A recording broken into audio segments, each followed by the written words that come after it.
আসসালামু আলাইকুম সুপ্রিয় দর্শক মণ্ডলী, আমি ডাক্তার মোহাম্মদ সাজ্জাদুল ইসলাম বিসমিল্লাহ হোমিওপ্যাথির পক্ষ থেকে সকলকে জানাই শুভেচ্ছা ও অভিনন্দন।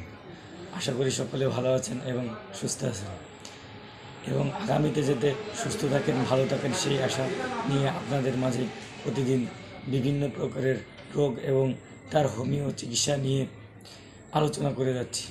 আশা করি ভিডিওটি মনোযোগ সহকারে দেখবেন এবং বন্ধুবান্ধবের মাধ্যমে শেয়ার করে দেবেন, তাতে আপনারা ভিডিওটি দেখে উপকৃত হবেন। তো বন্ধুরা, আমি আজকে আপনাদের মাঝে যে রোগটি বা বিষয়টি নিয়ে আলোচনা করব সেটা হচ্ছে উদরময় বা পেট ব্যথা, পেটের যন্ত্রণা। তো পেটের বিভিন্ন সাইডে বিভিন্ন সময় বিভিন্নভাবে উদরময় হতে পারে, ব্যথা হতে পারে।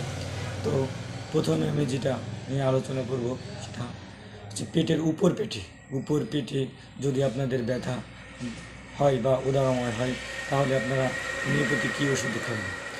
উপর পেটে যদি আপনাদের উদরময় হয়ে থাকে তাহলে ওষুধ খাবেন হচ্ছে লাইকোপোডিয়াম 30 শক্তি 2 ফুটা করে হালকা ঠান্ডা পানির সাথে সকাল দুপুর রাত্রে মিশিয়ে সেবন করবেন। ইনশাআল্লাহ আপনার উপরের পেটের যন্ত্রণা কমে যাবে। এবার নিচের পেটে যদি আপনাদের পেটে ফোলা এবং যন্ত্রণা হয় তাহলে কি ওষুধ খাবেন। নিচের পেটে যদি ব্যথা এবং ফোলা হয় তাহলে ওষুধ খাবেন কার্বোভেজ 30 শক্তি 2 ফুটা করে সকাল দুপুর রাত্রে খাবারের আগে ঠান্ডা পানির সাথে মিশিয়ে খাবেন। ইনশাআল্লাহ আপনার নিচের পেটে যন্ত্রণা কমে যাবে।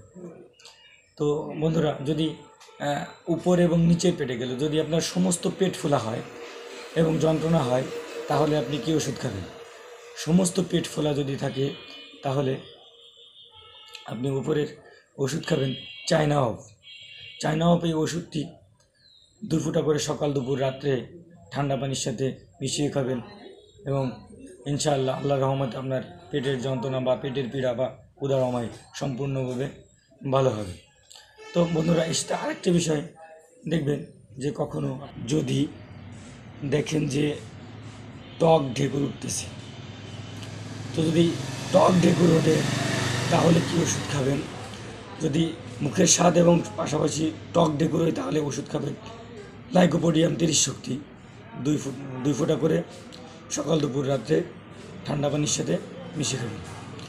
আর মুখের স্বাদ যদি তিক্ততা থাকে এবং ঢেকুরও যদি তিক্ত থাকে, তিতা লাগে, তাহলে ওষুধ খাবেন কার্বোভেজ 30 শক্তি 2 ফুটা করে সকাল দুপুর রাত্রে আহারের আগে ঠান্ডা পানির সাথে মিশিয়ে খান। ইনশাআল্লাহ আপনার যত প্রকার উদরময় থাকুক ইনশাআল্লাহ আল্লাহর রহমতে সেরে যাবে। তো সকল